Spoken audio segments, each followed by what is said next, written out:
Local 2959 C Shift. How's everyone doing? Hope everyone's doing well. Hope everyone's family's doing well. So yeah, this is what I'm resorting to. I'm resorting to shooting a video to communicate with you guys. Time pool is non-existent pretty much at this point due to every time I put in for it, it creates overtime. So I don't have an opportunity to get around and speak to you guys. So the reasoning for the video, obviously, I want to communicate to you guys some very important things that we have actively going on right now, and I want to talk to you guys about those things.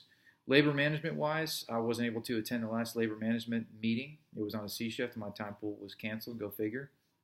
But I have those labor management notes. So if anybody wants to call me that was not able to attend a union meeting, and I'll go down the whole rundown with you, but I got about 20 to 30 minutes to talk about that stuff and I'll lose you guys in the video. So important things I want to talk about. First thing is Stacey Hetherington's campaign. It's in full effect right now. Right now, she's doing walks and canvassing neighborhoods, specific target areas that have registered voters, registered Republican voters. I'm not sure if we're still trying to reach out to the absentee ballot people, but in any case, we're trying to meet up and help her out with her efforts in her campaign. Guys, this is extremely important. This is something that basically Stacey has shown interest in supporting us for a long time now. She's always been by our side, even when she didn't have to be. Contractually, we were going through some rough times. She was there to listen to us. She listened to our concerns. She is a home run candidate for us, guys. She's quite possibly the best candidate we've ever had to show support for us. So she's highly electable. She's running for the District 2 race in opposition of Troy McDonald and Ed Fielding as the incumbent, but he hasn't put his paperwork in yet to actually run again. So, but anyway, guys.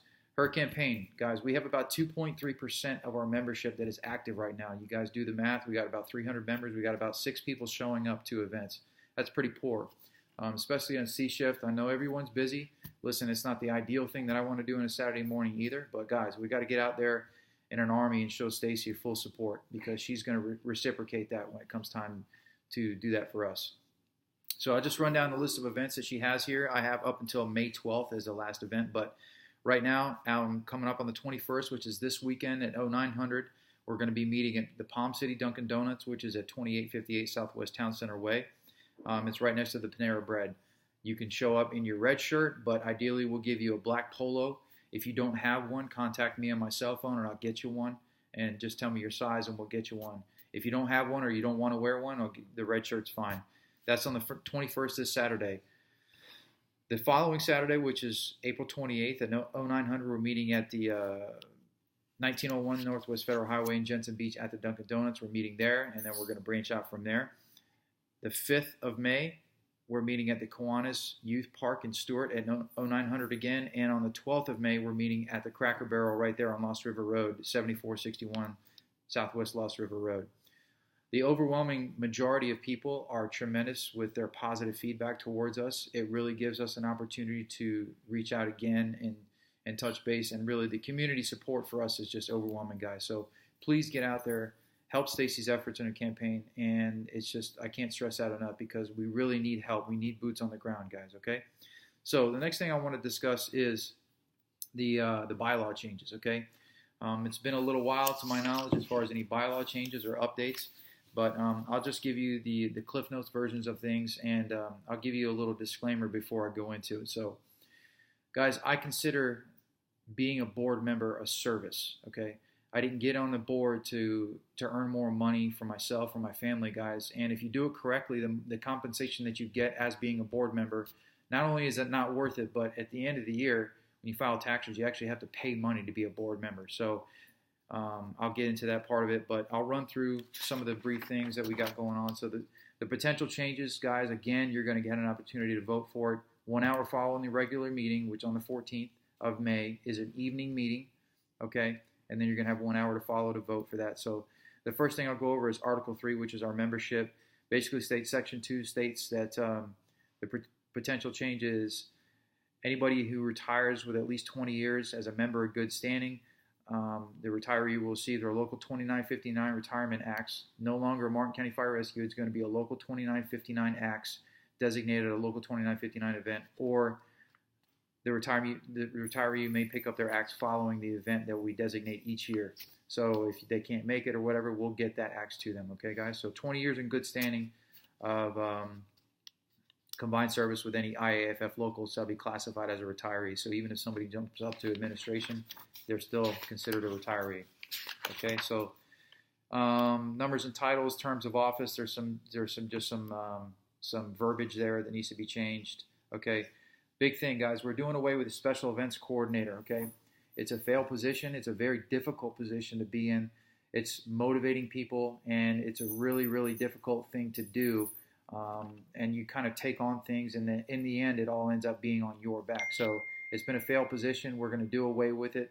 Doesn't mean it's going to be a permanent thing that we're doing away with it, but we'll revisit that later. All of our efforts right now, as far as events are concerned, are going to be focused towards Stacey Hetherington's campaign. And if something pops up in that District 4 race, we need to coordinate our efforts to get work on the politics of things, guys. Okay, so.